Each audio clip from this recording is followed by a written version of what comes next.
Hi, friends. You're probably wondering what's all that about. That's about alpine rivers, and they block people from getting into your credit card numbers and debit card numbers and passport numbers. Let me tell you how I had about $300 in my bank account.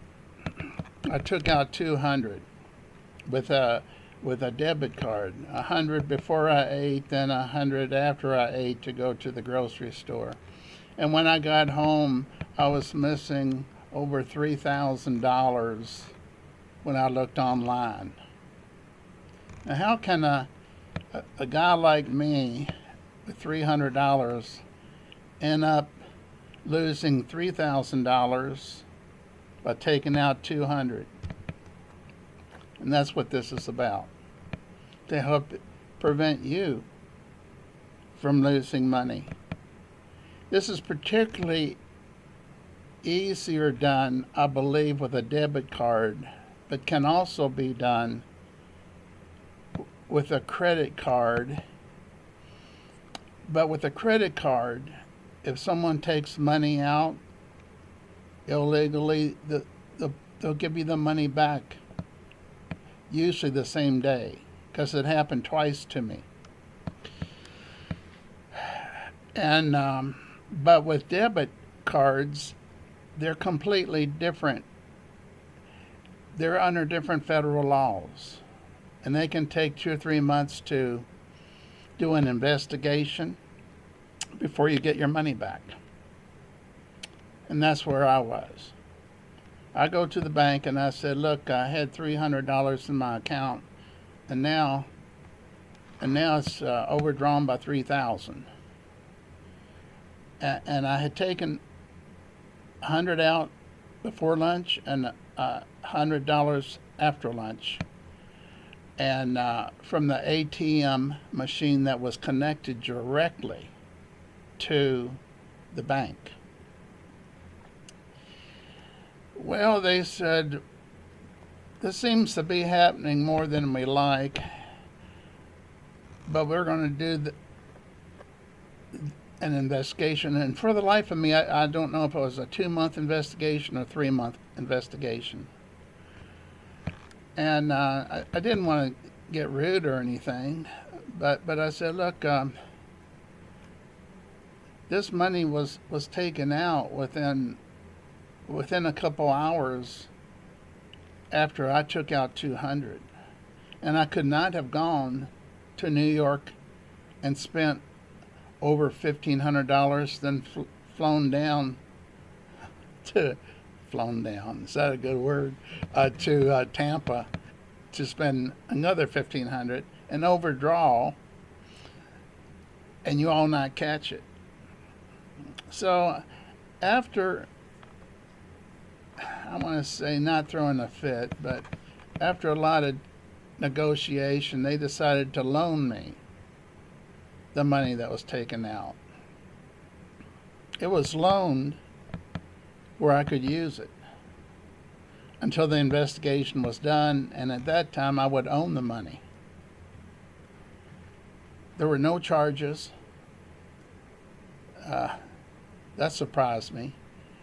There were no checks trying to get through. If checks had been trying to get through that day, I'd been hit with $25 or $35 overdraft fees. That wasn't the case. Okay, so I did some investigation that I want to share with you. That company I showed you make cards like this, where you can insert right there your card, and it protects people from being able to scan and get your numbers on both sides. How's that possible? I don't know. But I was told this, that they don't have to be right with you. They can be in another car. They can be walking fairly far away from you. And if they have this technology, they can get your number if it's not in one of these. Okay, now, if you have a passport or something big, they've got these passport cards, envelopes rather, just put it in there. They can't penetrate it. With this one company, and I researched a lot of companies on Amazon, with this one company, you can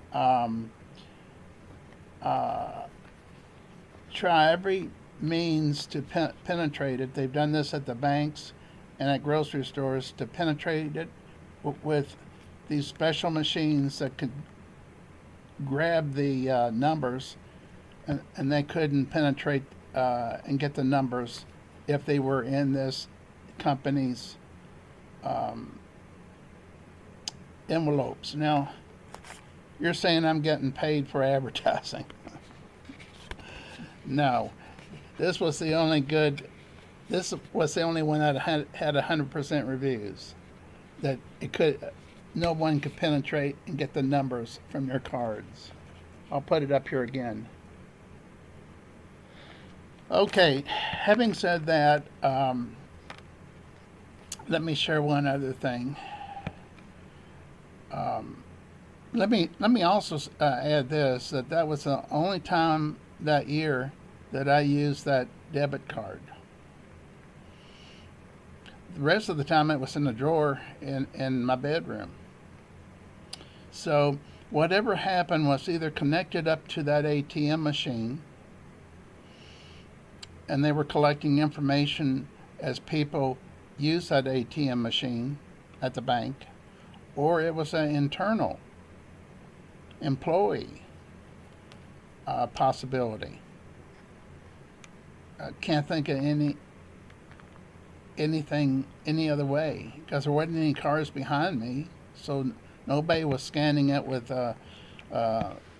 some type of sophisticated scanner, which I know nothing about, but apparently there is such a thing. Now let me share one other thing that's kind of important for some of you. I used to have my own counseling center, counseling for about 35 years. Many different places I leased. And the reason I'm saying this is because I did my own billing. I never had a billing service. Okay.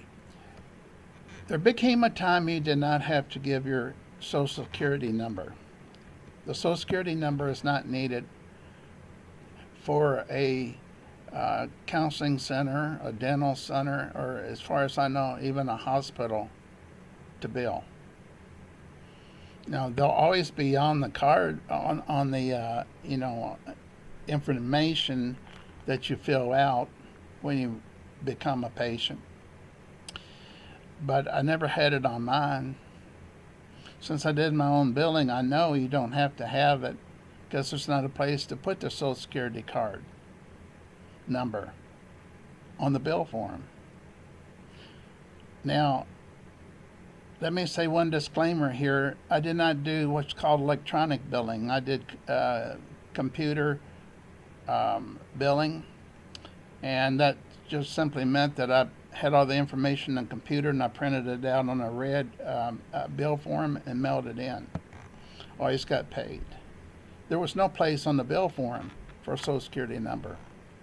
So when I go to a new place, I don't put the Social Security number. If they ask me for it, we'll have to sit down and have a powwow why they need it. Just thought I'd throw that in there since we're talking about protecting your money. It's been good talking to you. Have a good day.